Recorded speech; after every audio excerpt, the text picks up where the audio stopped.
Super 6 చాలా వరకు success చేశాం. తల్లికి వందనం 10,090 కోట్ల రూపాయలు చెల్లించాం 67,27,000 మందికి. శ్రీశక్తి ఆగస్టు 15 నుంచి పథకం ప్రారంభించాం. ఇప్పటి వరకు మే 6 వరకు 63,61,00,000 మంది ప్రయాణాలు చేశారు. దివ్యాంగ శక్తి పథకం తీసుకొచ్చాం. ఇప్పటికి 20,51,000 మంది ప్రయాణం చేశారు. దీపావళి 2 పథకం కింద 3,60,00,000 సిలిండర్లు ఇచ్చాం. దీనికోసం 2,871 కోట్ల రూపాయలు ఖర్చు పెట్టాం. 263 అన్నా క్యాంటీన్లు. మే 6కి 9,15,00,000 మంది అర్హులకు భోజనం పెట్టే పరిస్థితి వచ్చాం. ఆకలి తీర్చే పరిస్థితికి వచ్చాం.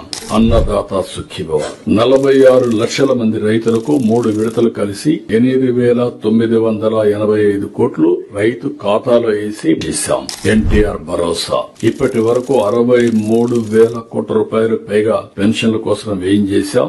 పెన్షన్ ని మొదటి తారీఖున పేదల సేవలో డిస్ట్రిబ్యూట్ చేసే ఏకైక ప్రభుత్వం ప్రపంచంలో ఆంధ్రప్రదేశ్ ప్రభుత్వం.